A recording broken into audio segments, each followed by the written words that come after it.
First of all, good morning, and welcome to all of you to this open presentation of our very first outside speaker for the Redesigning Initiative. This is Professor David Feldman.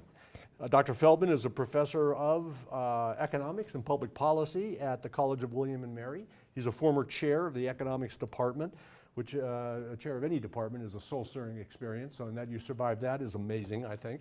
And he's been honored by the William and Mary College of William and Mary with a university professorship for teaching excellence, and by the National Association of Student Financial Aid Administrators with the Robert B. Huff Golden Quill Award. Dr. Feldman has been interested for several years in the changing landscape of higher education and the ways for colleges and universities to effectively meet those challenges while maintaining their basic role in society as the primary drivers of discovery, innovation, and education. Together with his William and Mary colleague, Professor Robert Archibald, Dr. Feldman has written two influential and highly readable books. Why Does College Cost So Much? Probably is a bestseller, given how many people are concerned about that, and The Road Ahead for America's Colleges and Universities. Avoiding the rhetoric of crisis and doom and gloom, Drs. Archibald and Feldman bring a data-driven assessment to the problems facing higher ed and offer concrete, practical suggestions for meeting those challenges. Their analyses and recommendations are compelling and should be required reading for all higher ed stakeholders, including boards of regents, administrators, faculty, legislators, and families of students negotiating the higher ed landscape. Please help me welcome Dr. David Fried. Feldman. That's Bob Barron's bio. Let me start by saying I don't know that I can live up to the introduction, but we'll see. I am blessed with being first, and that means I do not have to try to impress solutions upon you, because that's not what I think I'm good at. That's not my value added. I'm glad I'm starting this off because there's an awful lot of base level information about the higher education system and how it has evolved over the past 70 years that I think should inform any conversation about the future or about making more than marginal structural changes to how colleges and universities operate.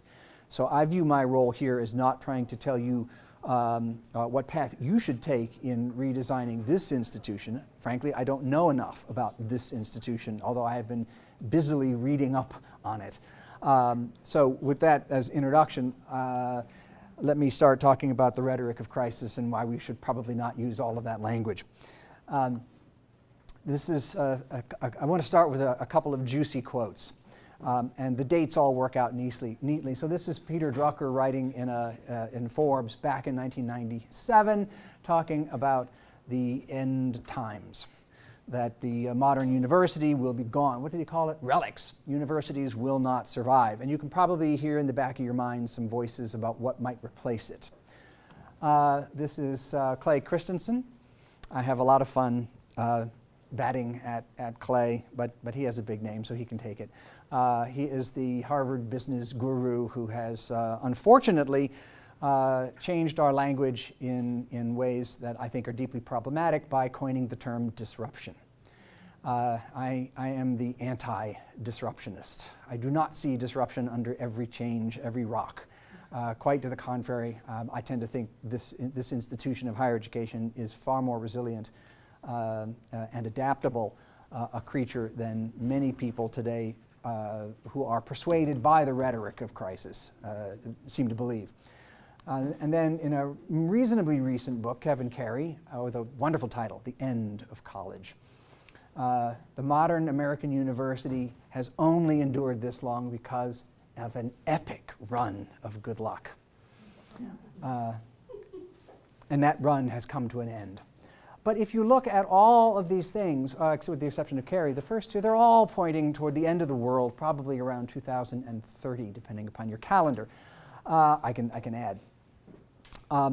Color me skeptical. I don't think so. But in order to frame my understanding of the possible paths that higher education as a system might take, I need to look backward first. We need to go back in time. But before I go back in time, let me give you my bottom line conclusions. Well, you've already known that one. The crisis and disruption rhetoric dominates airtime in the public media, and it is sucking a lot of the air out of the national conversation about what to do. And a lot of that conversation is based on what I think, frankly, are overly simplistic descriptions of the higher education system in the US, which is one of the most diverse and market-driven on planet Earth. And both of those features, the fact that it is actually market responsive and that it is highly diverse, in my view, makes it very adaptable and not likely to be disrupted by any single or small set of changes like online education. We do face serious challenges, and I'm going to get into a lot of those challenges over the next hour.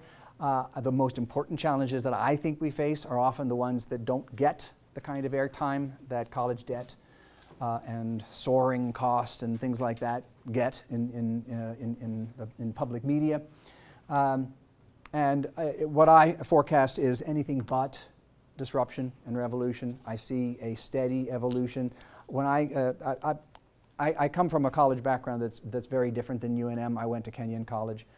It's a school of 1,500 in central Ohio, in the middle of the cornfields, Amish country. It's a very different place than where I teach. It's a very different place than where I went to graduate school at Duke. It's a very different place than a flagship public university. But the institution that I went to, when I went back a couple of years ago, it was radically different.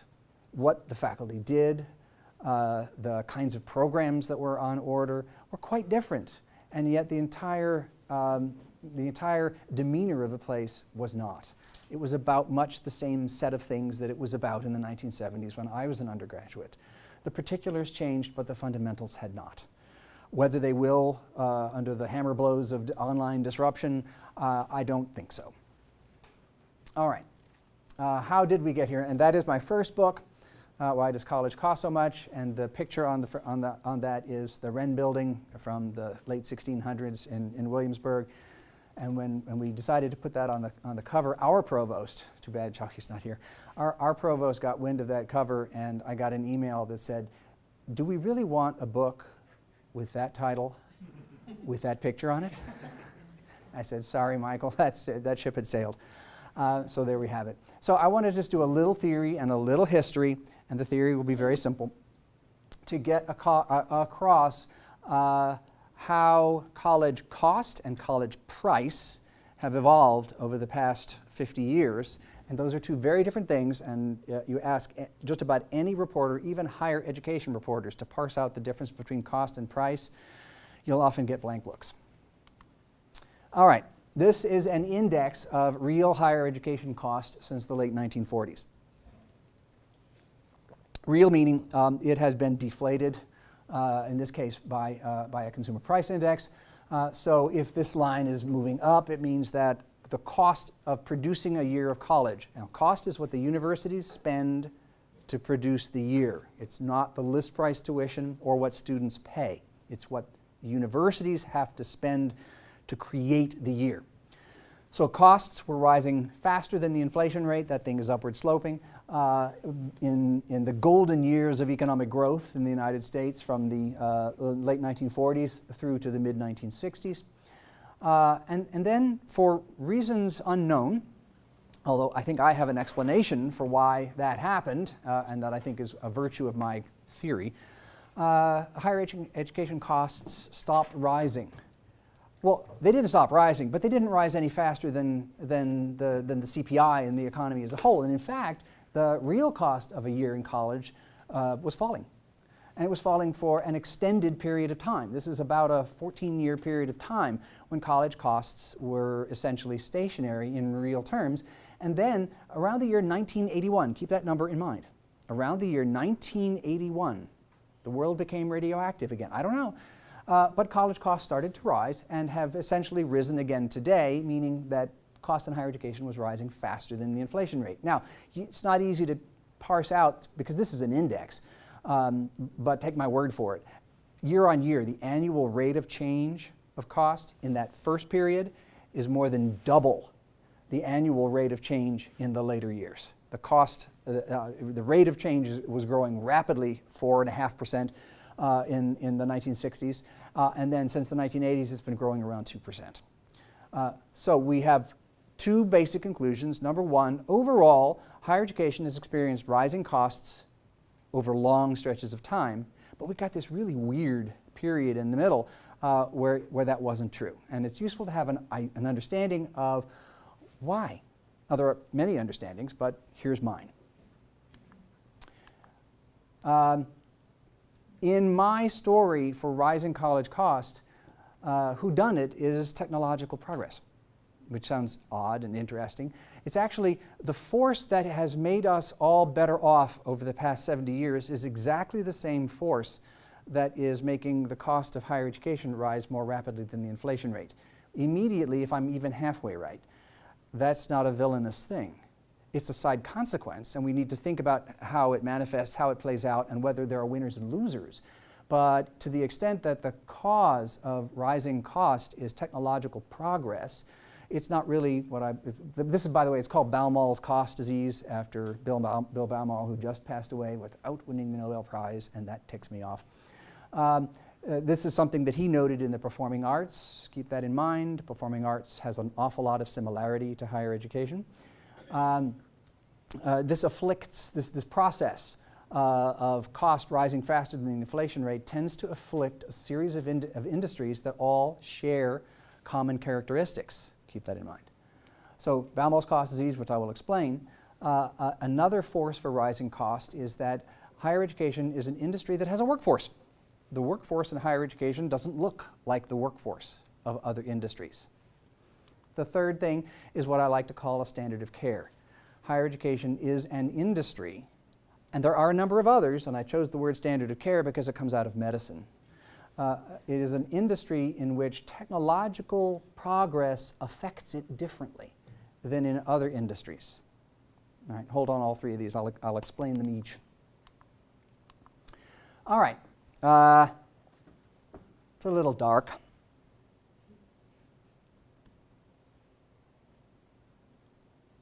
What's going on in the upper right hand? Well, I shouldn't ask the question. I've even written it in. So that's a stupid professor. You write the answer to the problem right on the thing there. That is an assembly line. 1927, Model T, Ford. The height of technological progress of its day. That process reduced the cost of a car from something that only the wealthy could afford to something that the middle class could afford. The assembly line, the modern assembly line, did that. Have any of you actually been into a modern automobile plant? One person? It should be an assignment. Everyone, go. If you want to see how technology has changed production processes, that's a BMW assembly line. I love the scene earlier where there was the hand that said, "No human being enter here." Do you see the difference between those two assembly lines? What's the difference? Yeah, there is almost no one on this automobile production process. The earlier technology was full of human beings doing repetitive tasks. So the technological transition between 1927 and 2017 is one of massive labor productivity change because labor has been replaced by automation where the labor was performing essentially repetitive tasks. There we go. Hold on that for a second. Does BMW employ no human beings? No, they employ lots of human beings. Does Ford today employ no human beings? No, they employ lots of human beings. Does the share of the labor force at Ford that holds only a high school degree, has that gone down? Yes. Who manages those machines? Who gets onto that assembly line when things are off by a micron and that's too much and so the assembly line has to be shut down? That costs a fortune. It's highly trained engineers. Who designs those cars? Who markets them? I mean, Ford employs lots of people, but the composition of the labor force has shifted dramatically over time. Now, why does that kind of productivity growth make college costs go up? That seems like an odd connection to make. Well, it is that kind of labor productivity growth that holds costs down. But there are certain industries where that kind of labor productivity growth is characteristic of their being, their nature. And it tends to be manufacturing, agriculture, mining, the production of stuff, things, reproducible production of stuff and things. The other side of the economy is services. And services, especially the kind that we call personal services, are less amenable to that kind of productive change. Why? Because the time of the service provider is the service itself. My wife is an OBGYN. In fact, she has been practically driven out of modern medicine because of the demands for higher productivity, where higher productivity means spending less time with patients. When you spend less time with patients, have you affected the quality of the service? Yeah, you have. When you spend fewer labor hours doing a repetitive task on an auto assembly line, have you affected the quality of the product? Actually, you have. You've made it higher. When you automate, the product becomes better. It becomes more consistent. It becomes higher, finer tolerances. The point about the personal services is that the time of the service provider is extremely difficult to economize on unless there's a technological magic bullet that completely restructures the entire production process, and some people think that online education will be that. I disagree, and we can talk about that. But any industry that cannot experience that automobile-style productivity growth is going to see its costs grow more rapidly than an industry that does experience that productivity growth, because they all have to buy their electricity in the same market, they have to buy their paper clips in the same market, and they have to hire labor, essentially, in the same market. So if you do not have that kind of labor-saving technological change productivity growth, you're going to see your costs rise more rapidly than industries that do, and that's called Baumol's cost disease. If you look at, this breaks the United States economy down into two giant sectors, goods and services. And these are the price indexes from the Bureau of Economic Analysis for goods and services since the late 1940s. And the middle, the GDP deflator, which is sort of the wholesale price index, is an average of these two, so it has to lie in between. So we see that goods prices have risen over time, although they have been remarkably constant over the last 20 years. But there has been inflation in the overall economy. Where's it coming from? It's coming from services. Higher education is a service. So are many others that are subject to the exact same process. So one of the things that I try to impress upon people is that often people who are looking at the higher education industry with blinders on look for problems inside colleges and universities to explain everything, when the real story is not inside higher education, it's inside a bigger picture, the economy. I call it the aerial view. You got to get above to see how higher education is one of many industries that have experienced, in general, over time, price increases or cost increases in excess of the inflation rate over long stretches of time. So that's one reason. The other reason, the tripod is built on three legs. The second reason is the fact that over the past, well, by the way, this is the college to high school weekly wage premium. It's the percent by which the average college-educated worker out-earns the average high school-educated worker. Now you can see, back as far as I've gotten the data here, that there has been a gap, that college-educated workers make more than high school-educated workers. What a shock. As an economic incentive, this would have to be true, or many fewer people would choose to go to college. But it's moved around, and the interesting thing is, do you see that for a substantial period of time the college wage premium was actually falling? What decade? Same decade when college cost flattened out. When the return to, if you look at industries in the United States from most education intensive to least education intensive, where does higher education rank? We're one of the top, most highly, if you look at the percentage of the workforce in education that has a BA, higher education as a whole is right up at the top, along with things like aerospace engineering. Automobile construction, or automobile industry is down. We've got something like 70+% of our workforce holds at least an undergraduate degree. In the automobile sector, it's down around 40%. In construction, it's down around 10%. So there is a lot of variation in how education intensive an industry is. Any industry will experience cost pressure upward if it is education intensive, if the premium on college labor is going up over time. So we see that college premium was rising a bit in the 60s, and then it fell dramatically in the 1970s, and it started to pick up right around 1981. So the path of college cost actually mimics the path of the college wage premium over time. And you see the exact same pattern in a lot of other industries that rely intensively on highly educated labor. So, that's me. I'm an old chalk and talk. These days it's whiteboard and chalk, or whiteboard and talk.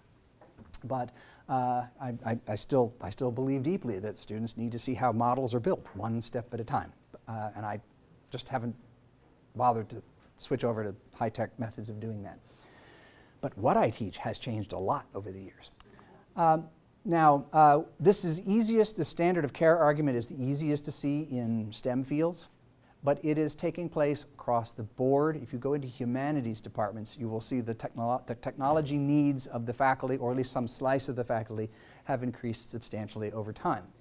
That's actually some toys at William & Mary's Laser Lab. The higher education industry, much like medicine, which is why I borrow the term standard of care, has to meet a standard of care of what constitutes an up-to-date education. And that standard isn't largely set inside colleges and universities. That standard is set in an external labor market. Students who want to go out and work as biologists need to be familiar with certain techniques and certain equipment. Students who want to be engineers have to be familiar with certain techniques and certain equipment. Students who graduate with a degree in economics need to be well trained in econometrics, right? When I was an undergrad, there was one course in econometrics, and there were 4 of us dumb enough to take it. William & Mary now offers multiple econometrics classes for undergraduates, at least 4. And this requires high computing power and a professoriate that is an entirely different set of skills than the professoriate had in my field. The professors I had in the 1970s were educated, many of them, in the 1940s and the 1950s, and they were relatively low-tech people. Nobody coming out of graduate school today resembles that. The field of economics has changed dramatically, and it is a more expensive field, even though we're not STEM with all those toys. We have our share of toys. But we're meeting a standard that is set in the labor market. If we do not send our students out into the labor market with the quantitative skills, I speak now from my own discipline, if we do not do that, in a sense, we're guilty of educational malpractice. Problem is that adding all of these toys adds to cost, but it doesn't enable us to teach classes 3 times the size. In fact, one of the things that we are doing, and I think you were doing, everyone is doing, is realizing that some of the best education comes in small group settings, in interdisciplinary settings, and there is increasing evidence that that works. But let's think about productivity. If you measure productivity as output per labor hour, which is very easy to measure in manufacturing, if you measure productivity as students taught per professor in higher education, if you switch a professor from a 30-person class to a 15-person seminar, what has happened to their productivity? Boom, it's gone down. What's happened, therefore, to cost per student? It's gone up, all right? But to a certain extent, many of the forces that are driving the process are pushing us in the direction of doing this because it works and it's helping our students in the labor market. It's an evolving standard of care. So these are the 3 forces that together, Professor Archibald and I think are the driving engines of college cost. Notice I didn't say tuition. I said cost. It's what we have to spend to produce a year of college. They are technology driven. They do not afflict just higher education. They affect many different industries who all have certain characteristics. Personal services, and technology affects them differently, and they use highly educated labor. Any industry with these characteristics is going to see cost rise more rapidly than the inflation rate, and I can list a whole bunch of them, and medicine is one of them. So is legal services. But this is not the story that most of us usually hear. The story that most of us usually hear is, well, this is one of them, wasteful amenities. I will not tell you that there are no wasteful amenities on college campuses. There are, and there's one. That's one of them. Anybody recognize what that one is? That is LSU, but that's not the football stadium. That is that lazy river, that famous lazy river at LSU in their $90 million or $100 million athletic center for the. I believe they call it a leisure pool because lazy river has a negative connotation. Well, I'm going to stick with lazy river because of the negative connotation. Yeah, exactly. I wish LSU had not done that. It just gave the entire industry a black eye for years for doing that. That's not the driving engine of college costs for a wide variety of reasons. It's not as expensive as you imagine. I mean, in my neck of the woods, Virginia Commonwealth built a $40-some million athletic facility, and I have a picture somewhere of a kid on a climbing rock. That's the lazy river, the climbing rock. These are sort of the iconic college waste. Do you know how much it costs to put a climbing wall into an athletic facility? Peanuts. I mean, it's nothing. Virginia Commonwealth built this $40-some million facility, beautiful facility. This keeps kids on campus. It keeps them interacting. It keeps them dealing with peers. There are real positive benefits from this, not just the health benefits. And the whole thing cost $14 a year per student. Yeah, it's extra cost. This is not the driving engine of college. This is not why we worry about access problems in higher education. But the wasteful amenities story has a lot of purchase in the public mind, that this is why we're in trouble. We do this sort of stuff. Then there's this one. I'm going to admit something. I am a faculty member, and true to form, many faculty members like to say that they can point across the campus to people who are administrators who they think should not be there. Every faculty member can point to about a dozen people they say are just a waste of money to have a person filling that job. And it is in fact true that the number of people in administrative roles per 100 students has risen substantially over time. I'm going to argue two things. Number one, this is not necessarily a bad thing. You have to look at what these people are doing before you say that it is inefficient and wasteful. And many of the things that these people do are part of what I alluded to earlier is an evolving standard of care. The second thing, and related to that, is the real change has not come in administrators. It has come in the size of their staff, because they are counted as administrative. Though areas where there has been huge administrative growth are in things like development, fundraising, in student support, student services, academic support. There's been tremendous increase there. How about IT? IT is administrative. So when you hire a programmer or a web specialist, that adds to your administrative staff. At the same time, if you go back 40 years, universities had hundreds, sometimes thousands of people whose role was clerical.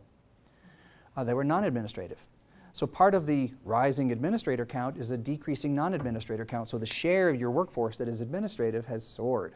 When I was a graduate student at Duke, I think we had a dozen secretaries. And they typed my manuscripts. They typed my letters. They typed my exams. Wow.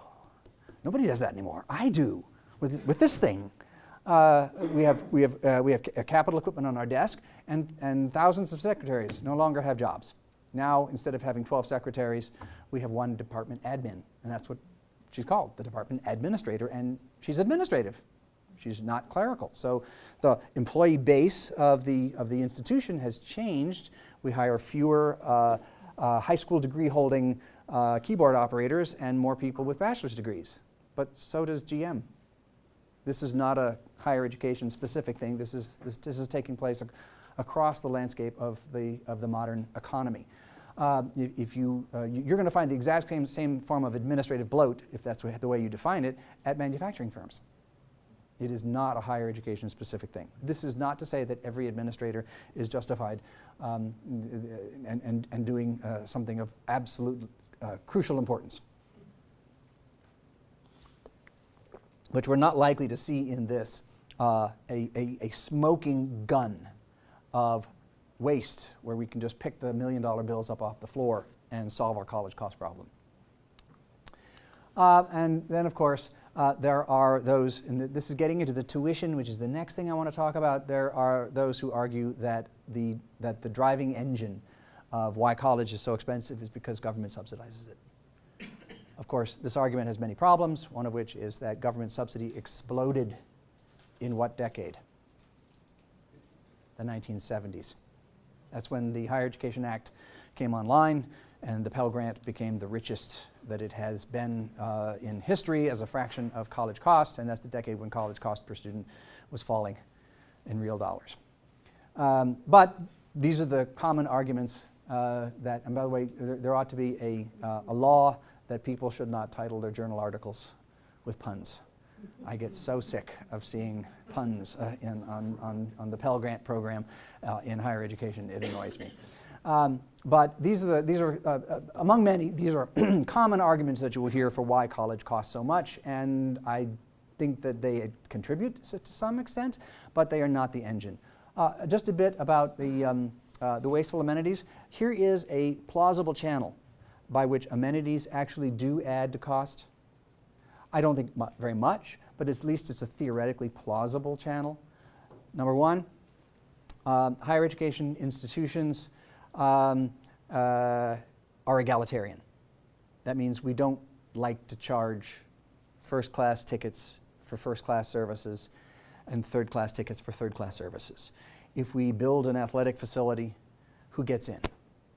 A student, as I hit the microphone. Any student gets in. You know, you don't have to have bought the first-class pass to being at UNM to use the athletic facility. So institutions have an incentive to build their amenities to the tastes of the higher income group of students that come, because most schools want to hang on to the higher income group of students. So to the extent that they are doing that, then maybe the level of amenities is geared in a manner that puts a little bit of extra pressure on cost because, as we'll see in a slide in a few minutes, what has happened to the income distribution in the United States over the past 40 years? It's substantial widening. Most of the gains of productivity growth over the past generation have gone to families in the top 20 percentiles of the income distribution. So if the rich are getting richer and the poor are not getting richer, in fact, in some cases getting poorer, then the amenities being geared to those who are increasing in income are going to be increasingly a subsidy to the students who come in from impoverished backgrounds. But we're egalitarian institutions, so we do that. That could be a small cost push factor. It does not explain the 70-year evolution of college costs. All right, other drivers of now we switch to the T word, tuition. Changes in state effort and state appropriation. They are related but different concepts. I'll go to that next. Federal student support, I think that's not really an issue, but I put it up there because many people do. And then the changing distribution of income in the United States. The first one is the obvious one that everyone understands. People don't often understand why the changes in the U.S. distribution of income might be a driver of tuition. Well, bear with me. Here is national information. This is state appropriations. The blue is educational appropriations per full-time equivalent student. This is in constant dollars. It is 2016 dollars, although it doesn't really matter. It's constant dollars. So what you see is that basically at the turn of the current century, educational appropriations were in the range of about $9,500, and they roller coastered down, and now they're in the range of about $7,700. If I had rolled the time clock back to about 1980, you would have seen that even higher than the high point at the turn of the century. So in the early 1980s, higher education appropriations in real dollars were substantially higher than they are today. The red is net tuition per full-time equivalent student, also in constant dollars. This is net tuition, not list price. This is not the price that's printed in the catalog. This is the price the average student, and there's a lot of variation around average, but this is the price the average student actually has to pay, subtracting all the discounts that the average student gets from the institution. Now, this is you. This is New Mexico.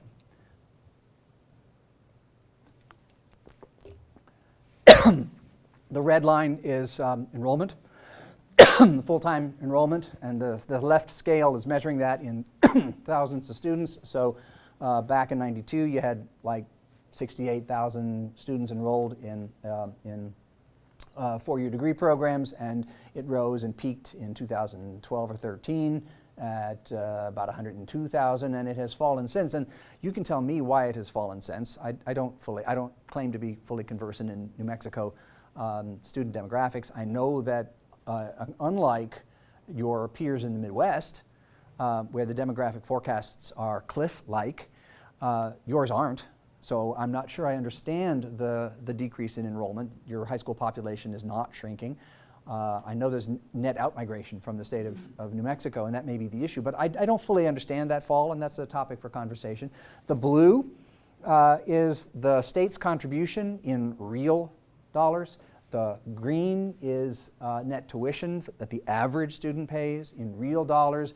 And the cutback in state support is easily visible. And once again, it was sort of bopping along. And then the Great Recession, you had severe problems from the Great Recession and have not really recovered from that. I mean, there's a little bit of recovery from that. And you can see that, that the green, as a fraction of the blue, has gone up, which means the state's share of the bill has gone down over time.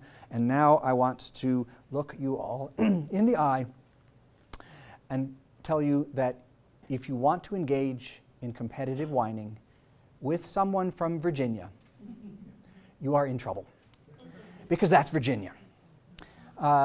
Virginia public institutions get only $4,900 from the state of Virginia. That's rather less than you guys get. The net tuition bill for Virginia students is looks like almost 2.5 times the size of what the average student in New Mexico pays. And the cutback in state funding at Virginia has been much more precipitous than in New Mexico. I think it's even better for us than that, because net tuition is just the total tuition divided by the number of students. But that doesn't include the lottery scholarship. So the lottery scholarship comes into us as tuition. I had it originally as a diagram, and then I got rid of it in favor of a different diagram. It had that kind of information. It didn't call it lottery scholarship. But New Mexico is a state where the state gives out need-based aid at a higher rate than almost any other state in the union. Except the lottery scholarship's not need-based. So But it goes to the student that comes to us. So the share, if you were to think of that as state support, the share of state support is even higher. Is even higher. It's Okay. even higher than that. Now, I'm not sure that it's not captured in the SHIO data. I don't know. Well, I think in the SHIO data, we wouldn't be $3,000. We're more like $2,000 once you account for lottery scholarship. This is not UNM. I know, in the previous slide. Oh, no. That was not UNM. That was the whole state. Lottery scholarship is all across our public institutions. Right. Oh, and I don't know. I don't know. I can dig into that and see if there are other sorts of monies. Georgia and other states get a lot of states get lottery money. I would be surprised if SHIO had not figured that in as a subsidy to higher education. We'll see. I'll look into that. That's a good question. Let me continue on this one. This is the slide that I chucked the other one that had need-based state aid in this one. Just to let you know that there is a huge variation across states of the union in how high in-state tuition and fees are. By the way, I could have replaced in-state tuition and fees with state appropriation, and instead of looking like this, it would have looked like that. And the correlation between a state having high tuition and low government help is very, very high. So if you look across the board, you have states like Wyoming, Florida, Montana, Utah, and the one red, New Mexico. This is net tuition and fees for the average student at a 4-year degree program. Then you get to the black one in the middle. That's the mean for the United States as a whole, and you got to keep going, chugging on to the right before you get to Virginia over there. Virginia is a high tuition state. Families are expected to bear a much greater fraction of the bill, and that just reflects the political economy of the state of Virginia. New Mexico, for all of your travails, is a much more generous state to higher education than most any other state in the Union. Have you taken into account differences in average income in Virginia relative to New Mexico? No, but I am going to mention that. It is not the case that states that are generous tend to have lower levels of income. That's all across the map. I mean, the political economy of state appropriations. In New Mexico, you do have much lower. Yes, you do, and that's part of my story. One comment I cannot resist. The architect of the free college movement is who? Bernie. Where's Bernie from? How generous is Vermont to higher education?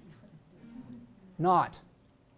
Vermont is a hugely high, if you want to say follow the money, the good students from Vermont would be in so much better financial situation if the federal government picked up 2/3 of the bill. I suspect the citizens of New Mexico would not be amused because it's their tax dollars that we transferred to states like Vermont that don't support higher education in any move to federalize lowering list price tuition. It's going to be a transfer from states on the left of this diagram to states on the right of that diagram. Political economy is so much fun. All right, so who pays for higher education? This is the historical time trend since the early 1950s. You notice the federal share was largely flatlined until the late 1950s, and we had the national defense, I forget the language, post-Sputnik, federal subsidies to STEM and things like that, and then we had the growth from 1973 to 79 reflects the Higher Education Act and the development of the Pell Grant program. But the big story, and basically once the federal government got involved, it's basically been about 10% of the costs have been financed by, there's some ups and downs, and the big up toward the end is when the state budgets went into crisis following the Great Recession. The federal government just kicked in and paid many state bills, one of which was higher education. And so the federal share went way up, but everyone knew that was going to come back down over time, and it has.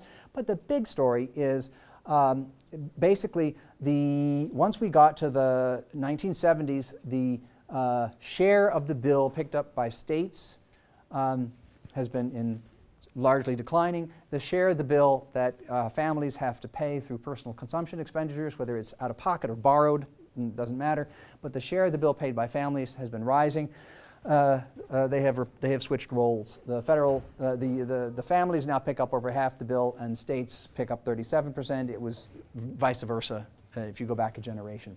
That is a major feature of the landscape of higher education today, and we're not going to return to that time. That's not happening. We have to plan for the new realities.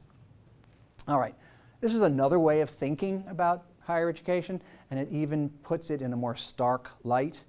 This is the concept of effort. Effort is a measure of how much of the state's economy, the pie, GDP essentially, the state sets aside for higher education. So even if the state's appropriation is remaining constant in real dollars per student, if the state's economy is growing like gangbusters, effort will fall. So this shows the pattern of effort. We see from the 1960s up until the mid-1970s, state effort was rising. The states were setting aside a bigger and bigger share of the state's economy to support higher education. It peaked out at about 1.3% of the state's economy was devoted to higher education in the period about 1978. It has then roller coastered down, roller coaster because it'll fall and then it'll rise. But when it rises, it never rises back to what it was, and then it falls again. And I do not forecast that we're going to move to higher state effort. The political economy of most states is that higher education has just become lower and lower and lower on the political totem pole. It has been replaced by things like K-12 on the one hand, healthcare spending, and in many states, prison spending has elbowed aside human services spending. I know in Virginia that was one of the driving engines for the substantial pullback in state support. Was a massive movement to increase or to reduce parole, to increase incarceration rates. All right, these changes have real consequences, and here are two of them. One is that it has changed the ratio of spending on campuses between public and private, and it has changed the ratio of spending on campus between public flagship and public non-flagship. So if we go back to the 1980s, public universities, this is in their E&G budgets, educational in general. It's not their capital costs or other things. It's just the basic educational costs, which in most schools is a hefty fraction of the bill. So E&G spending, public universities spent 88 cents for every dollar that a private university spent. Now remember, private universities include everything from Harvard at the elite end to a tremendous number of 800 student private liberal arts colleges that are living hand to mouth on the edge of poverty. But when you aggregate all the privates together, the publics only spent 88 cents for every dollar that privates spent. Down to 81 in 1999, down to 73 cents in 2010 when last we looked at this. I don't know what it is today, but I would not be surprised if it had fallen another couple of pennies. But the other thing that's taking place is that flagships are increasingly doing better relative to non-flagships. So flagships spent $1.46 per FTE student relative to what was spent at non-flagships, and that rose to $1.66 to $1.75.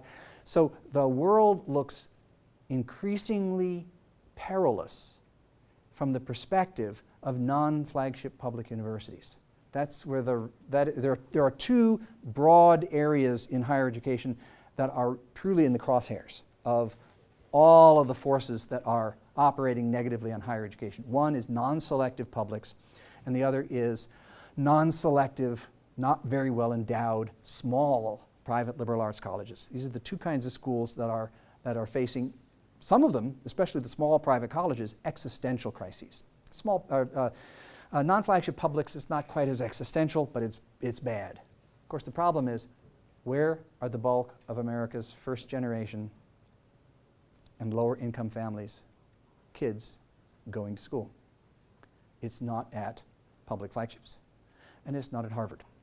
It's at non-selective public institutions and small private liberal arts colleges that actually have, despite high list price tuition, very, very low net price, and do a very good job with their first gen and low income kids. These are the schools that are in deep trouble, and unfortunately that tells us something about the problems within the higher education system in being the engine of social mobility over the next generation. More later. This is the income distribution of the United States. This is household income. You get a similar but different story if you replace it with family income. The numbers are different, but the patterns are the same. The line at the top represents the 95th percentile. It is what a family at the 95th percentile of the distribution earns in real dollars, where 2015 is the comparison number. So we see that between 1967 and roughly today, real income for the family at the 95th percentile has gone from about $120,000 to about $213,000. That is an enormous increase in real income at a particular slice of the distribution. If we go to the 20th percentile, that's the very bottom, so the green is 20, the red above it is 40, the yellow above it is 60, the blue above it is 80, and that one's 95, and I didn't put 99 because I would need a bigger boat. I would need a bigger diagram. And it would compress everything else. But the story is even truer at the higher levels of the distribution. So we see two things. Number one, what in colloquial language we would call fanning out. The gap in earnings between the higher percentiles, whether it's the 80 or the 95, relative to the bottom, the 20, has widened over time. So if you go back to 1967, the gap was basically a factor of 6. A family at the 95th percentile earned roughly 6 times what a family at the 20th percentile earned. Today, it's more like a factor of 10. That is an increase in income inequality. But the interesting thing is, look what happened to just about everybody at the turn of the 21st century. Basically, the bottom 95% of the income distribution, real income was constant largely for a substantial amount of time. But I've got news for you. The economy didn't stop growing. So where did the gains go? The group's not even in the picture. Really concentrated. For about 10 or so years, the gains were really concentrated at the most elevated levels. The people who demand nice amenities at colleges and universities, especially elite ones that have big endowments. I was invited to give a talk at Yale by Peter Salovey, the president there, and he pulled me aside and he said, you know, we have problems that are different than the problems that most other universities have. When we build a building, we have to hire architects like Gary to design it because we're building a building that reflects the highest aspirations of our age. It's like, oh well, these are problems that more people would like to have. All right, this just puts it in numbers. So you can see that between 1967 and 2001, people at the 95th percentile got $83,000 more in 2015 income. That's a big increase. Families in the 20th percentile actually made there was a big improvement in families in the 20th percentile. They made $5,000 more in real dollars between 1967 and 2001. It was a 29% increase. But after the turn of the century, they lost $2,500 in real purchasing power. The gains were concentrated only in the top groups. Now, somebody mentioned New Mexico's distribution of income. Here it is. Well, what do we see? This is current. So this is either 2016 or 2017. It is fairly current. This doesn't reflect ancient information. The thin, solid green bar represents the United States as a whole, and the fat green bar represents New Mexico. So if you go down to the median, New Mexico's median income is $44.9K. Median, half the households are above, half the households are below. So median income is $44.9K. For the United States as a whole, it's about 52. So that's a fairly sizable gap in percentage terms. But you'll notice that gap is throughout the entire distribution. If you go up to the top, the 95th percentile of the New Mexico income distribution is 165K. For the United States as a whole, it's over 200K. So at any given percentile, New Mexico is behind the national average. New Mexico is a poorer state. That's a fact. This has consequences for lots of things. Students who come to, well, it has consequences both in a cross-sectional sense. New Mexico is different from other states, but also in a time series sense. Students who come to school come with greater financial need, and that is because more and more students from the bottom half of the income distribution are aspiring to go to college. So more and more students are coming with greater financial need. This has effects on retention and graduation rates. Students who are under financial pressure are more likely to not come back after their first year or to drop out without completing a degree. They also come with more needs for remediation. There are more costs involved.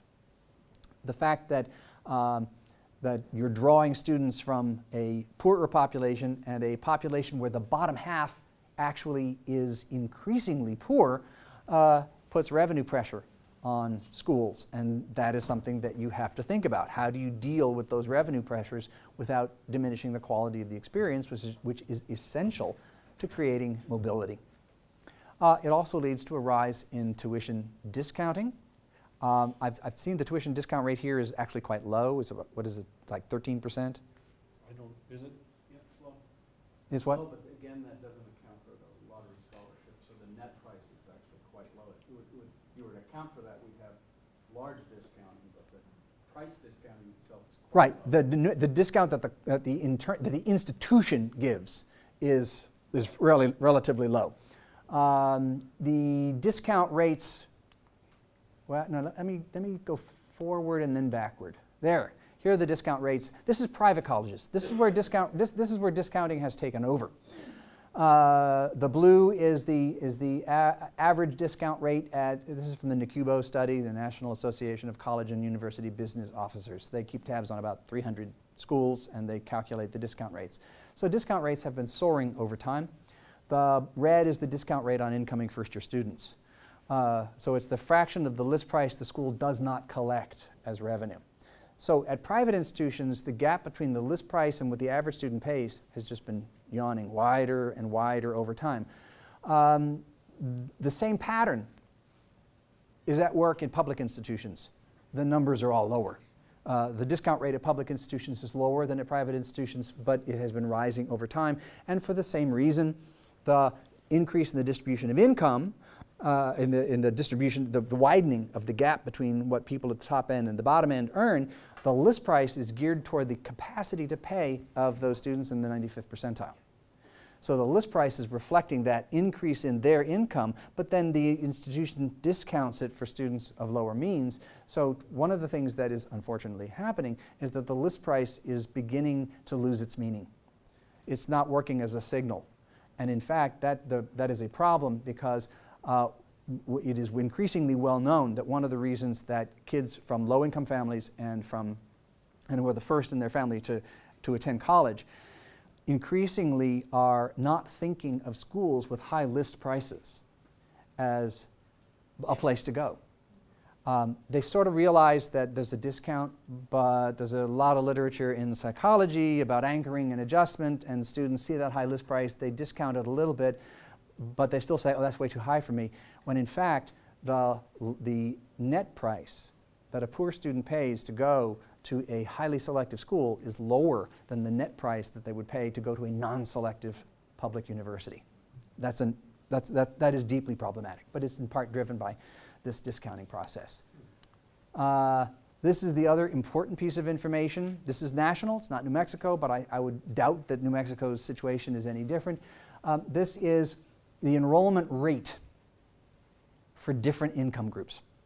So the blue at the top is the highest quintile. This is the richest 20% of households in the United States. And you can see that the enrollment rate in post-secondary education of that group, the richest, has risen from the mid-70s to the low 80s over the course of the last 30 years. That's an increase, but you'll notice the much bigger increases are coming at the bottom, in the lowest 20, the next 20, and the third 20. So the bottom 60th percentile of the income distribution. This is essentially families in today's dollars making about $60,000 or less. This is where there has been a significant increase in college going rates. These are the students that have the least capacity to pay. And the gap between the top and the bottom, the gap in enrollment rates has declined over time. But still, if enrollment rates are going to go up, it's going to be coming from the bottom groups because there's still a large gap. Or pretty much the last point that I want to make before we open up for discussion. We talk about higher education as an engine of social mobility. This tells you the percentage of students in each SES is socioeconomic status. It is highly correlated with family income, but it's not just family income. It also reflects parental education and the type of job that the parents do. Some people don't earn much, but they do high status jobs. If your parents had a college degree, it raises your socioeconomic status regardless of what your income was. But nonetheless, SES category and income are highly correlated.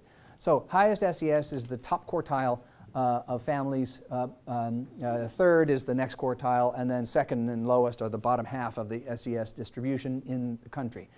Across the top, these are Barron's catalog guides, descriptions of selectivity, which are actually pretty good. The category most or highly selective, this includes all the blue blood names that everyone would know, private and public. For instance, in my state, University of Virginia would be in most or highly. So would William and Mary. And so would Princeton. I like saying those three together. So most or highly. Then the next category is very. This includes a lot of good schools. Competitive is not all that competitive. These are schools that would have acceptance rates in the 60s. It's not that hard to get in, 60s and 70s. None or less or largely open enrollment schools. 2-year community college. Did not go at all, just stopped with the high school degree and took a job. So what we can see is that students from the highest SES groups cluster at schools that are in at least competitive or above. Very few kids from high SES families go directly into the workforce. Right? If you go down to the lowest SES, a trivial fraction of kids from the bottom SES wind up in most or highly selective schools. Now, part of that is explained by the fact that poverty is not a good preparation for Princeton.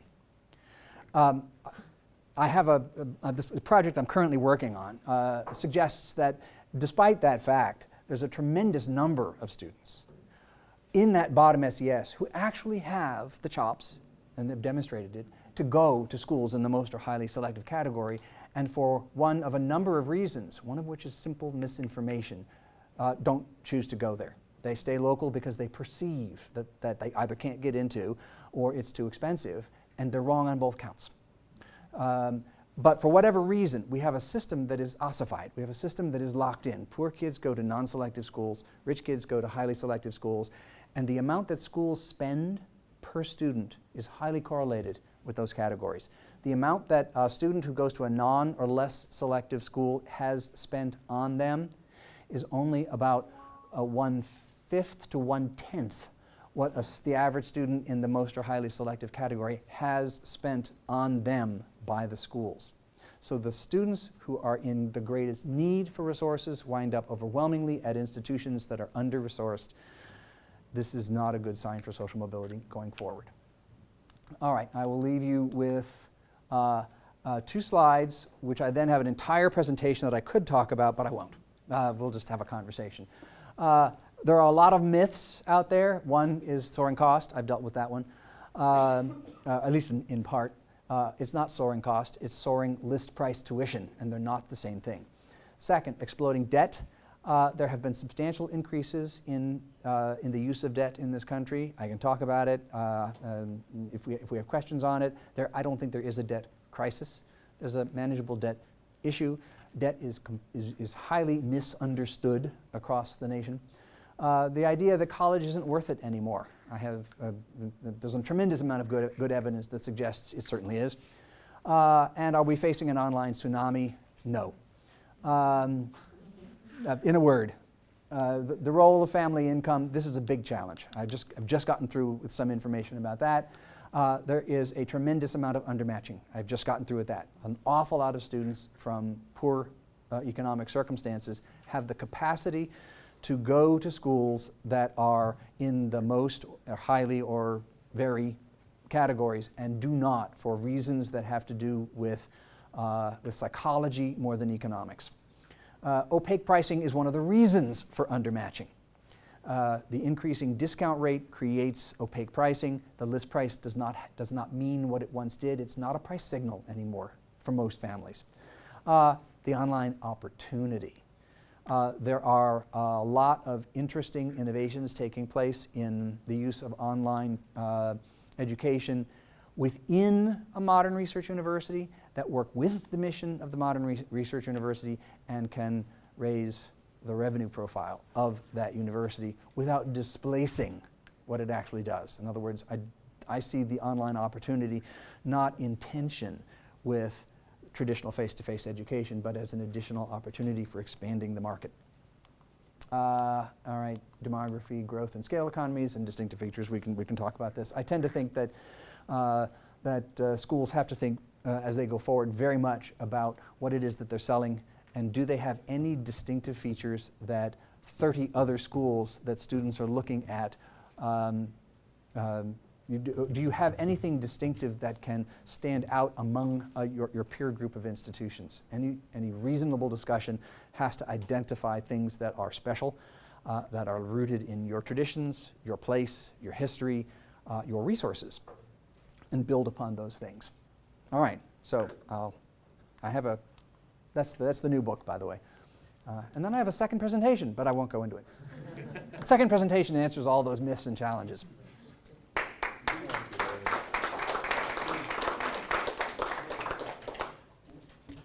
Wow, a lot of information. Hot fire hose. I just turned on the fire hose, sorry. But once again, that had nothing to do with your redesign initiative. That, I think, is just background information that's important to any conversation.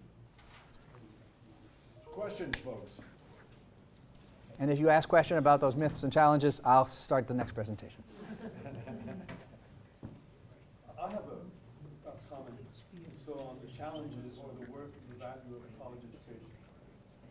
I sometimes see that in certain fields, there is a lot of value. In other fields, there's not.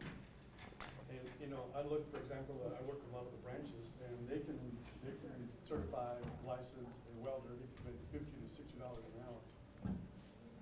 Right, struck.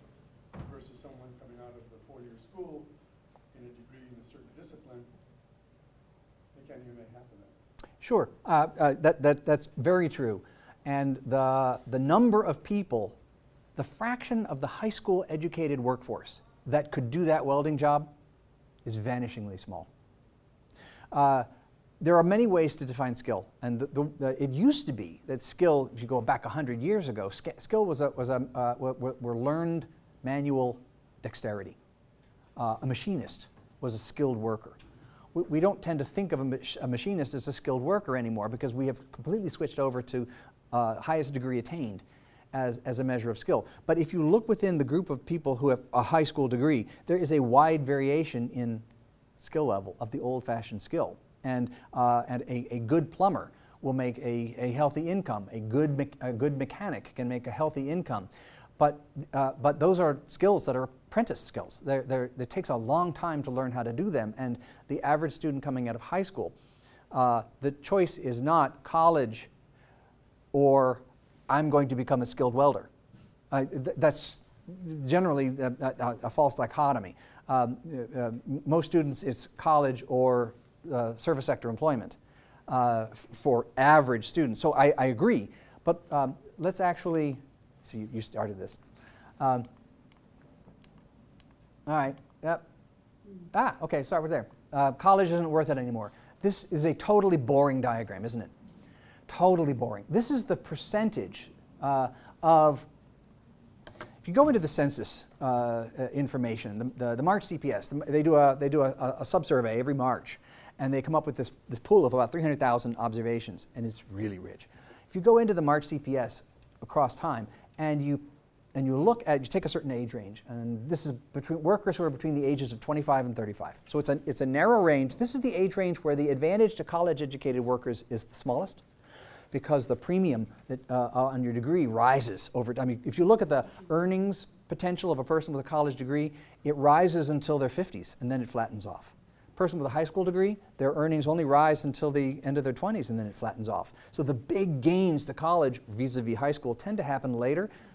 I've ignored that. I'm only looking at people between the ages of 25 and 35. So this asks a very simple question. What if I reached into the urn and picked out a college graduate and said, there's their income. Now there's a distribution of, that's the college-educated distribution. There's a distribution of earnings. There's also a distribution of earnings for people who just stopped with a high school degree. And there's a middle of that distribution. If I reach into the urn of the college-educated and I pick out a salary, what's the chance that that number that I've just picked out at random is bigger than the middle of the distribution for the high school distribution?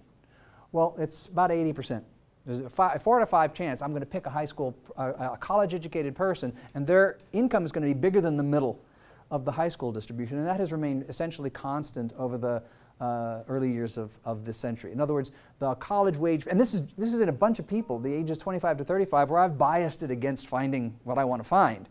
If you go to much older, a much broader span of ages, I'm even more likely to find that the college gamble pays off. So 2 things. Number 1, does getting a college degree guarantee that you're going to make more? No, but it's a pretty darn good bet. And second, a guy at Temple named Doug Weber has put together a fantabulous set of charts in Tableau showing the expected lifetime earnings distribution by major. So if you're really curious, you can go to Doug Weber's website and get all this information on earnings. It's lifetime earnings forecasts by major. I've picked 2 majors just for fun, and then the blue one down at the bottom is is the earnings distribution if you only have a high school degree. Right? Now, but for those of you who are not familiar in just looking at earnings distributions, 50 is the median. All right. If you're at the 50th percentile of your major's distribution, that's the median. If you're over at 99, you're at the very top end. You are the highest earner of your major. If you're at 1, you're at the bottom end. By the way, I think you should just basically ignore everything below about 36. Just ignore it. It's not relevant. And the reason is that the people who are at the very bottom of the earnings distribution of their major are probably not there because they're bad at it. They're there because they probably have intermittent interaction with the labor force. They're in and out of the labor force. And a lot of them are women. And they have intermittent connection to the labor force because they're raising a family. So I tend to ignore a lot of what's going on at the bottom of the income distribution because these people are different from the people at the top in their commitment to the labor market. So ignore the bottom, but look at about the 29 or 36 up. That's solid information. Those are all people who have a pretty strong attraction or most have a pretty strong attraction to the labor market. So blue is high school, red is a general business major, green is an English major. How many of you have heard the story, don't let Johnny grow up to be an English major, it just doesn't pay? Well, okay, yeah, the distribution of earnings for a general business major is on top of the distribution of earnings of an English major. That is in fact true. How much? Well, at the median, it's about $400,000 of lifetime earning. I'm going to tell you that's a meaningful but not gigantic number. This is the lifetime earnings. All right, but here's the important way to think about this. If Johnny is a good English major, if Johnny has good language arts skills and maybe crappy understanding of statistics, do you want to tell Johnny to go become a business major? Well, an English major at the 64th percentile, that's not way in the right, that's solidly in the middle. An English major that is just a little bit better than average makes as much as the average business major. And students have very different strengths, skills, and interests. You do not want to tell a great student of the language arts that they need to go and become an average or maybe even worse than average business major. So I have a question. So as a humanities professor, I love that argument. I'm sure you would. I like it too as an economist. However, one of the things, and so I'm not an economist, so maybe this is simply explained, but I wonder if that data is skewed by the social class of people who feel comfortable to major in the humanities, and the greater percentage of English and history graduates in private colleges versus public universities. So is there a way to parse that out? Not a way for me to parse that out. I mean, what your major is self-selection. Students select into this. This is not a randomized control trial. Students just select into this. They select into it for a wide variety of reasons, and one of them is just taste, but another is talent. And my argument was based on talent. That there's a distribution of talent, that a student's interests and talents are rarely blossom as a sophomore. They're pretty much set in high school. You can identify whether a student has strong interest in and capacity to do quantitative reasoning, and students who are just damn good writers. That is not absolutely set, but it is not easily malleable as they get older. So to try to shoehorn a student who has demonstrated good talent at one thing because there are differences in earnings at the median, I think is a mistake. By the way, that's the economics return. Just had to put that one in there. But there's another substantive point. There are degrees that earn substantially below the English line, but they're all well above the high school line. But if you're looking at, let's say somebody wants to go into social work, that's a major that's well below the green English line. If you want to go into social work, for whatever reason, that is your passion.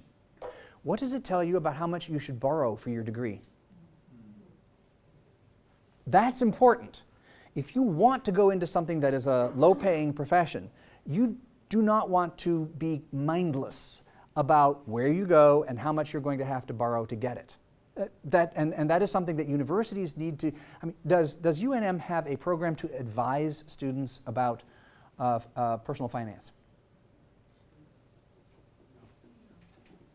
I think that is an important thing for all schools, especially as more and more kids from low-income backgrounds enter flagship universities. You want them to succeed. I think financial literacy is something that schools should. There should be little red flags. This student borrowed too much in their first year. We need to corral this student and have a nice conversation with them and make sure that they know exactly what they're doing. Not tell them what to do. Educate them. Do you know how much, if you borrow this every year, you're going to have to pay off after your forbearance is over? I mean, this kind of information, this should be part of student support, is dealing with the financial literacy or illiteracy of the students who are coming in. Long answer to a short question. But you ask something I simply can't answer it. I can't break I can't break that major down into finer categories about where they're coming from.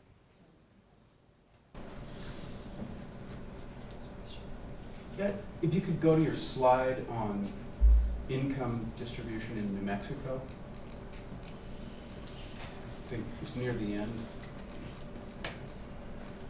I actually have two slides on the income distribution. Yeah, this one one. at the end and one at the beginning. This one. So I've thought a lot about this, and I'd be interested in your thoughts about how we price as one of our solutions, and whether we need to do more price differentiation and more price discounting with all those problems that it has. As a poor signal about the actual price, but maybe a quality signal. So the median household income is about 45 in New Mexico. At New Mexico State, that's almost exactly what the median household for a student at New Mexico State is. At the University of New Mexico, it's not, though. You have a higher income. We're about 75. Yes. If you go to New Mexico Tech, they're about 105. Yep, I saw that. Yeah.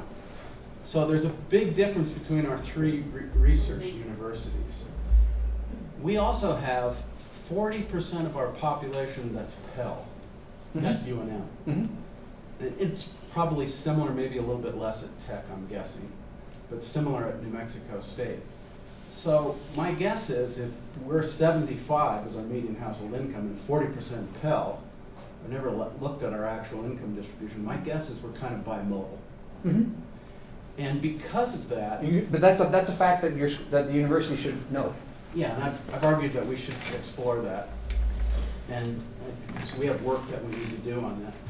But I've argued because of that, we should be doing a lot more need-based financial aid than we do. We're strapped because we don't do a lot of discounting, and then we have this non-need-based major source of financial aid. How much autonomy does the University of New Mexico have in setting its tuition? Not much is the answer. Not much, and that's the problem. And the argument that I'm trying to make is that with a bimodal distribution, we ought to be investing more and more of our effort into price differentiation in all sorts of form in order to redistribute better, and that we Can't would do it unless you but can we jack can't- up the list price. We can't do it, and I can't get that message across. Can I tell you what William and Mary did?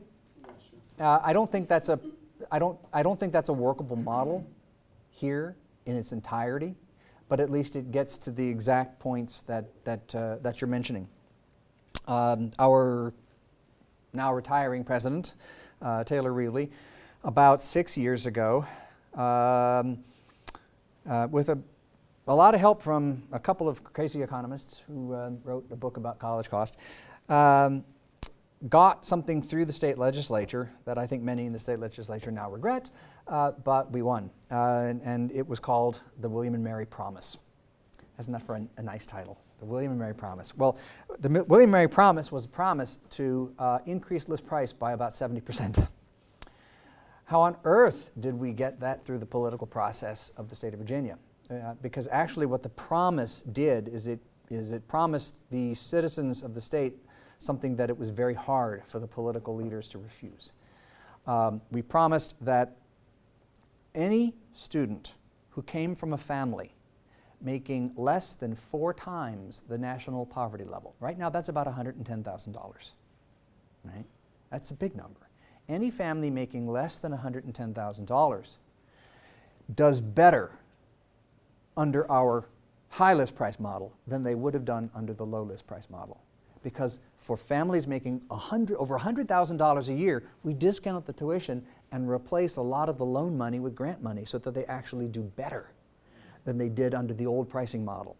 That means this big bang increase in the list price is paid by precisely who? High-income families. We have figured that the bottom 70% of the income distribution in the state of Virginia does better under the promise. It's only the top 30% that does worse, and they do a lot worse. We have really, I mean, our list price, tuition and fees at William & Mary, what is it here? 7,000 a year? Does that include room and board? No. That's just list price, tuition, and fees. And they pay on average net price $2,200. List price, tuition, and fees at William & Mary is now over 20. And a lot of our students are paying that. Now, Virginia, we can do that more easily than you can, because Virginia is the mirror image of New Mexico.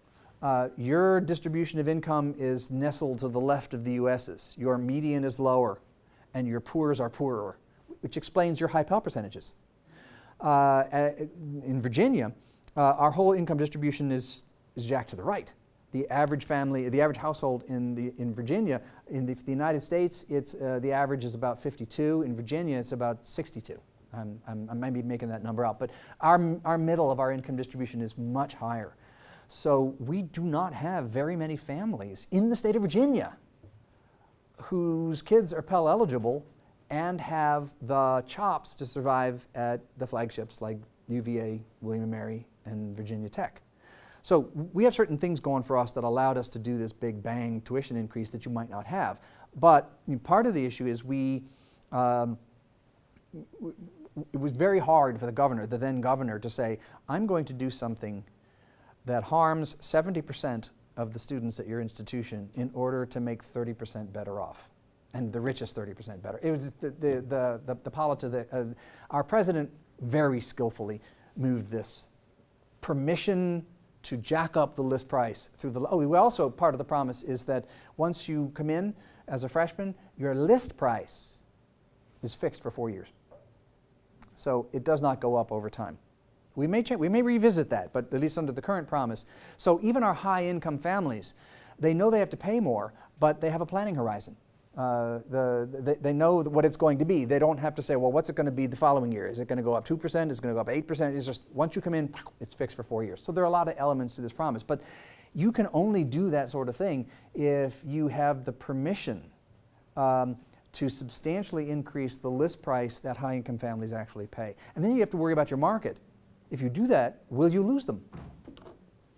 We determined that we were not going to lose very many because the elasticity of demand, the propensity of people to switch away from something to something cheaper, just to tell us a story, if a family from Northern Virginia, which is where all the income is concentrated, if a family from Northern Virginia sees that William and Mary is $5,000 more expensive than the University of Virginia, that family makes $600,000 a year. And Jill wants to go to William and Mary. Is the family going to say no because William and Mary is $5,000 more than UVA? No. For that family, it's pocket change. The elasticity of demand for the high-income groups is low. The elasticity of demand for low-income groups is high. And so that's another thing that we had working for us. We probably lost a few recruiting battles to our main recruiting rival, which is the University of Virginia. But we didn't lose many. And we probably won. Oh, in fact, this is actually kind of amusing. We had a sudden increase in our financial aid spending over the past couple of years. It's very predictable. Why is our financial aid spending going up? Because we got a lot more students who got accepted to William and Mary from poor backgrounds who had the audacity to say yes. Well, they're under our promise. So they come in, and any family that makes less than $40,000 a year, which is almost the median, any family that makes less than $40,000 a year at William & Mary is called a Tier 1 Promise student. For them, we accept as payment what the federal government says the EFC, the expected family contribution, is. For many of these families, it is zero. So William & Mary is free, completely free. The only way to finance that is to raise income somewhere else. Hence, we jacked up the tuition on families from Northern Virginia. I struggle with the fact that we added a premium to our upper division tuition, which is a good thing because that's kind of our emphasis. But I struggle with that we seem to bring in a lot of students who have a hard time affording UNM, and there is another option for them to maybe go through a community college, get ready, and then invest in the rest of their degree. But we tend to want to bring in a lot of students that struggle, get into debt, don't graduate, takes them too long to graduate. So I think as we kind of think redesigning UNM is where do we put our emphasis and how do we partner up to make sure that when they do come here to the flagship, they're ready, they're graduating, they're getting jobs, and maybe we don't have to charge as much or discount at the lower division, separate it, put it someplace else. Now, when you say lower division, upper division, are you essentially referring to first 2 years, First 2 years versus the last 2 years? So you really have for a sophomore who returns as a junior, there's a bump in the tuition. Yeah, for the same income, at the same income level. Okay, that's that. They don't get more support for that. They just get more tuition for that. But there's no increase in financial aid to undo. Not simply by having a differential tuition for upper income, because we're not distributing our aid in relation to that. Well, but why not? I mean, Well, aid can be formula driven, so that a family that has a certain level of income, when they face this tuition bounce, a poor family will not face it, and a rich family will. Yeah, exactly. And one of the reasons you're seeing our enrollments decline, although there is a slight decrease in the number of high school graduates, is we're having a hard time maintaining,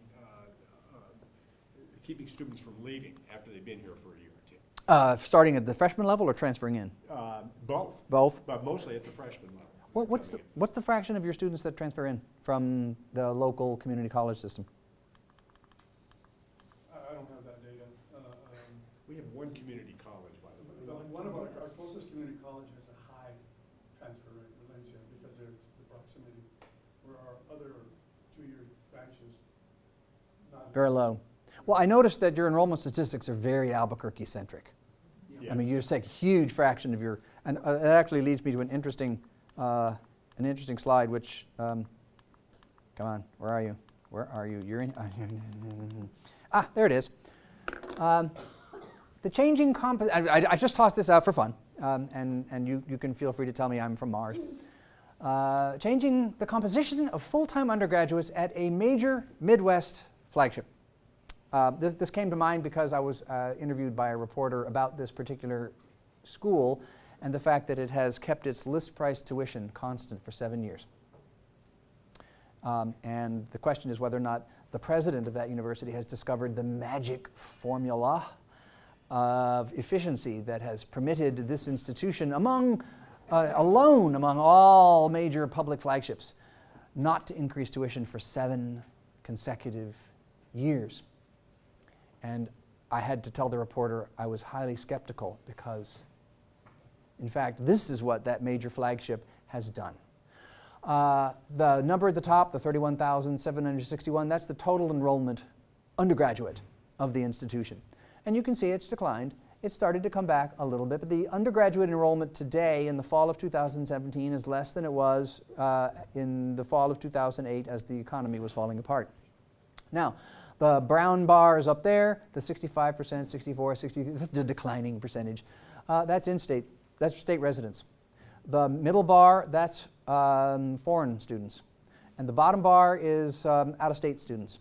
So out-of-state students have risen from 34% of the population to almost 50% of the population. And I think today, in subsequent years, it's right around 50-50. Half the students at this flagship pay full list price tuition that is 3 times as high as the in-state. Their in-state tuition is about $10K.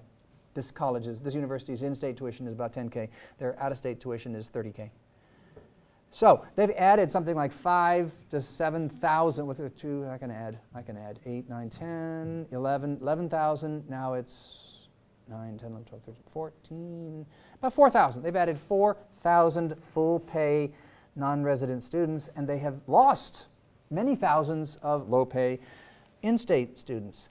You think this has had a healthy effect on the revenue flow into this institution? You betcha. What you do with that revenue is a choice. Now, what this college's president has chosen to do with all of that extra revenue is to hold this price tuition fixed, which largely benefits rich families. But there it is. That's the choice. By the way, does anyone know this institution? It's, no, close. Its president was the former governor of the state. This is Purdue. If you look at the major Midwestern flagships, Purdue, Michigan, Missouri, they all have non-resident percentages that are astonishingly high. At William & Mary, we are governed by a state law. We cannot have more than 35% of our students from outside the state of Virginia. If we could have 50% of our students, and we have the cachet to get them, if the state said, we don't care, do what you want, behave like Princeton, we'd say thank you, and our budget problems would be gone, gone, gone. Can you attract more foreign and out of state students? We tried. We certainly tried the foreign route, and that did not work out spectacularly for us. But with respect to trying to attract out-of-state students, we have tried that as well. But one of the difficulties that we encounter, speaking of signaling, our tuition price does signal. It signals we're a good value, but why is it so low? And there's some concern about what that means about the quality of the institution. If you're so cheap, how can you be any good? And another thing that happens is there are other statistics that work against this in that regard. Most important being our graduation rate, which is below 50% in the first 6 years. Those kinds of things signal we might be a good deal, but you're not getting the kind of education that you could get in other places. It's not true, but it's what's being well, signaled. But I think that's a past experience that needs to be dissected and understood, but it's not necessarily dispositive. You can change that, which is why I pointed out distinctive features. Okay, so here's another feature that works here, doesn't work here. The interaction between the faculty, the faculty and staff, the employees, the board of regents, and the political structure here is broken in a way you can't even imagine. And it hasn't gotten any better, I can tell you that. But we're constantly looking for ways to make changes in an environment that essentially says no to everything you try to do. We try to increase tuition. This year we got a small increase, not close to what is required. But we had to fight for that for years and years. And look at what there's been. It's cut after cut after cut after cut. A lot of it based on myth. But another factor that works here is we don't just have a few other universities or a few other colleges. We have a lot of colleges in this state, and they all compete for the higher education dollar. And the obvious solution would be to, well, just reduce the number of colleges. Well, the problem with that is that those colleges are huge economic drivers in those local communities. And these are four-year colleges, Oh, yeah. comprehensive. The interest of state legislators in bringing pork back to their district. Yeah, is huge. exactly. Yeah. And that's how these colleges got started, by the way. That was something that if you were in the legislature, you got to take a college back to your community, and everybody loved that. Although Santa Fe wisely chose to build the penitentiary instead of the university. They've had steady employment ever since. But anyway, I digress. So all of these factors are working, and so we're not able independently to just suggest these kinds of changes, and to work within the university. How do you work in a larger context like this? Now, I know Virginia has its issues, but it's a relatively wealthy state, and generally run better than we are. So how do you, generally, I said, how do you deal with that larger context? I have to think about that, because you're asking a very complex political economy question of someone who has very little experience other than a son that is finishing his master's degree at New Mexico Tech, and who has visited the state capitol and heard lots of stories about Governor No. I don't understand the decision-making processes. I don't understand how the state legislature works here in order to give a cogent answer to that one. That's something over lunch. Fill me in on more of the details. For starters, Virginia is strange in having a fairly autonomous structure for its individual universities. Each public institution, and some of these differences are things that someone might want to work on, as trying to restructure not just the university but also the way the university fits within the governing structure of the state. That may be an essential part of the discussion. But in Virginia, each university has its own governing board. There are no regents that we report to. Each university has its own governing board, which is entitled to make a set of decisions. Ultimately, the state legislature could undo it. If a university says, well, we want to raise our tuition by 24% this year, ultimately the state legislature could write a bill that says Virginia Commonwealth University its tuition next year will be X. The state can do that. By the way, that was a real case. The Virginia Commonwealth raised its tuition by 24% in 1 year, and the state legislature erupted and then shut up. And VCU got it. So there's a lot of autonomy at the university level, and the state universities are all in a competition with each other for students by tiers. I mean, William & Mary is in strong competition with the schools at its level and one below. The schools one below are in strong competition with one above and one below, and it works its way down. Radford is a nice public university in Virginia. We don't compete with Radford for students. We're just the pool of students that are interested in William & Mary and the pool of students that are interested in Radford has zero intersection. Zippo. So we don't even think of them as our competition, but James Madison, yeah, we think about them as competition. We have to keep them in mind. That competition, in a sense, is healthy. You're always keeping your eye on what other programs are doing. What do you do that could entice a student to come to your institution as opposed to their institution? You have to keep an eye on net price to students by income level and those things like elasticity. But because we have independent boards, there's a lot more flexibility on making decisions about what goes on campus and the financial architecture of the institution. We had to persuade the government, we had to persuade the legislature to allow us to embark on this promise thing. So there is a negotiation that takes place. But because we have, our boards are appointed 100% by the governor. Oh, here's another fact that just lets you see state difference and how the processes in our state and your state may differ. What's the fraction of the University of New Mexico's operating budget? Kick the capital costs out. What is the fraction of the university's operating budget that comes from the state? How much? About 57%. It's much higher than the national average reflects. Oh yeah, oh yeah. At William & Mary, it's 11%. So we get very little money from the state, but the state ultimately has 100% of the control. Think that grates on some people? Our board, which is independent, is appointed 100% by the governor of the state of Virginia. So usually once board members are appointed, they go native. You know, that's good. You want them to go native. You don't want them to be foot soldiers of the political moment, which they were back in the 1980s. We had a governor who sent people on to college governing boards to be foot soldiers to find all the waste. And we had one of those foot soldiers. When he left the board, he got up and he publicly said this at a board meeting. I was sent here to find how the College of William & Mary wastes money. I was told that my job was to solve the cost problem. And he said, you don't have a cost problem. You have a revenue problem. Now, maybe he just went native.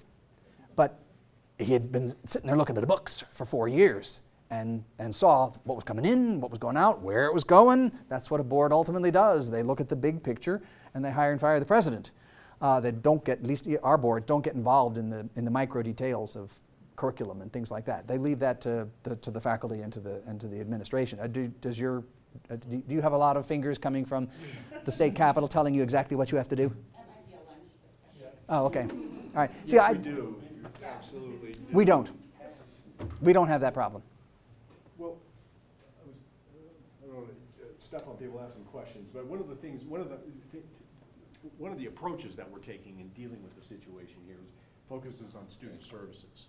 And this is what Georgia Tech's report that just came out. You know, they're the ones that, I don't think they coined the term re-engineering. I think that was Massey out of Stanford, but I think re-engineering fits with Georgia Tech, obviously. Of course, yeah, engineering. One of the reasons we had the term for a short period of time is because we have a provost who's from Georgia Tech and an engineer. But Correct. Managed to change the name quickly. But one of the things that they're talking about is engaging students at a much earlier time and sort of having an experience that is so good that they become sort of students forever and go native and become, you know, part of their life is Georgia Tech. Then they become lifelong donors, and they. What's the fraction of alumni who give back in any given year? I don't know that, but I think it's small. There's also our graduates tend to leave the state of New Mexico because there are no jobs here, very few jobs here. In art and and those kinds of things. See, but that's a number that needs to be tracked and understood, not just by the development office. That needs to be, I mean, at William & Mary, President Reevely has basically said that the schools that are going to succeed, the public institutions that are going to succeed, have to mimic their private brethren over the next 50 years, and they have to get intensively into shaking the trees that have been the private monopoly of the private institutions. I mean, the bargain that was struck 70 years ago was public universities shake the tree in the capital, private institutions shake the trees for donors and foundations and other things like that, and it doesn't overlap. Mm-hmm. Well, that treaty is over, and public institutions that want to survive, not survive is too strong a word, public institutions that want to prosper need to find a way to reduce their dependence on the state productively, not unproductively. The state slashing is the unproductive way, but just to increase your revenue base by increasing the fraction of revenue that comes in from private sources. How to do that it's a difficult process. It's a generation-long process. I mean, one simple thing. I mean, this is totally trivial. On our campus, out in front of the Wren building, on one public walk, there are now every year there's a plaque there's a cement thing that's put in that says class of 2017, and it gives the percentage of the graduating class that participated in giving to the college in their senior year. And you can just see that percentage has gone up. I mean, it started back in the 90s at something like 40s and 50s percentage, and now it's in the 70s and 80s of percentages. These are students who are giving $10. We're not raising money this way. It's just a tiny piece of the broader notion that you attempt to convince your students that their connection with the institution is lifelong and not just for 4 years and transactional. And there are many ways to do that. This is a gimmick. What I'm describing is a gimmick. But it's reflective of an overarching effort to try to tie the students to the institution in good ways, not just the gimmicky ways, but giving them the kinds of experiences that create that glow. Because as Caroline Hawksby, a higher education economist at Stanford, has long noted, this is a weird business in many ways, and one of its weirdnesses is that it is an intergenerational compact. Students at institutions that are really good, students do not pay the bill. They only pay a fraction of the bill. I mean, if you go to places like Williams or Princeton, the average student generally pays, even if they pay the full list price, rich family pays the full list price, strokes a check, doesn't borrow anything.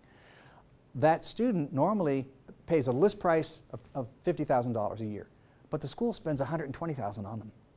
So even the richest student paying full list price is getting a humongo subsidy in the form of expenditures. Now, some of them are not productive. You know, it's the Frank Gehry designed building.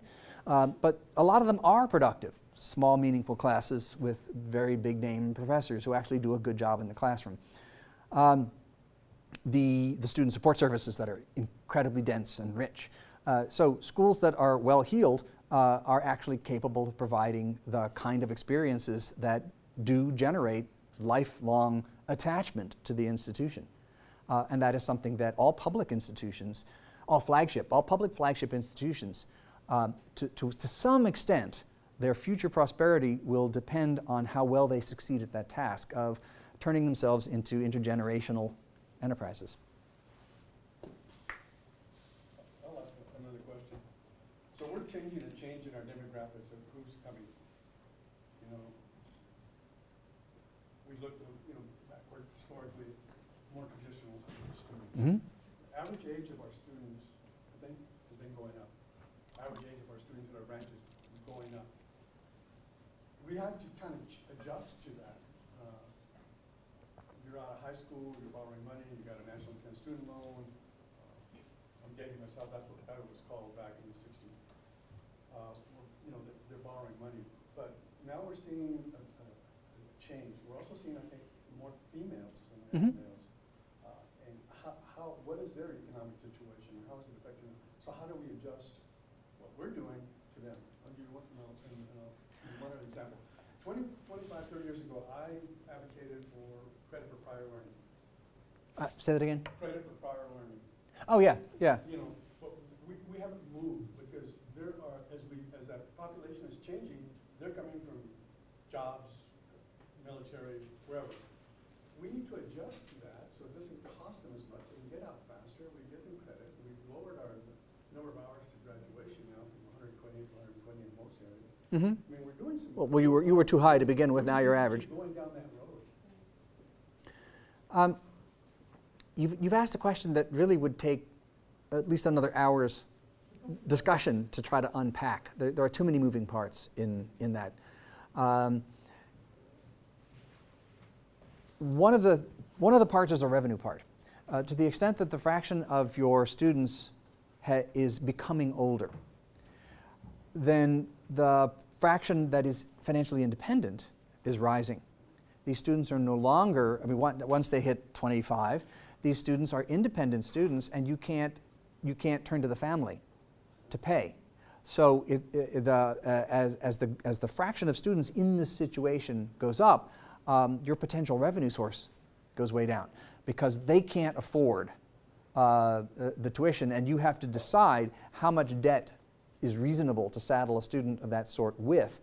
When you have your certain tuition, they'll come with a Pell Grant, but it's not enough to pay for the full cost of attendance, and you're going to have to figure out how to deal financially with a group of students that is poorer without seeing the quality of what goes on here frankly, your retention rate, one of the numbers that is increasingly robust in the economics of higher education is that there is a very meaningful bounce, positive bounce, in retention rates when you increase spending on student support. The students you're describing actually... Say that one more time, real loud. Oh, so everyone... Yeah, everyone I'm just kidding. Yeah. In fact, I mentioned Doug Weber and the earnings by major. He was also one of the authors of this paper with Ron Ehrenberg at Cornell, another giant in the economics of higher education. And this is not going to make faculty feel good. They actually were able to show that revenue neutral, if you took $1,000 out of spending on instruction and you shifted it over to spending on student support, retention and graduation rates would go up. So even if you reduced your spending on instruction and shifted it dollar for dollar into student support, well, that suggests the existing allocation of resources within the university is not efficient. Efficiency is a hard word because retention and graduation isn't the only goal. But if that were the goal, we're not allocating resources across what we currently do at most universities to maximize retention and graduation. So that's why I said there's so many moving parts in this. You've got a revenue part to the question. You've got an internal allocation. As the population of students that is more in those categories rises, the optimal balance between instruction and support changes. So there's an awful lot of moving parts. Well, I think we might want to give you a break here before your noon meeting. Subsequent with the meetings. deans, so Okay. Yeah, so you can go to the restroom or whatever you need to do. Thanks again, Thank you. David. So,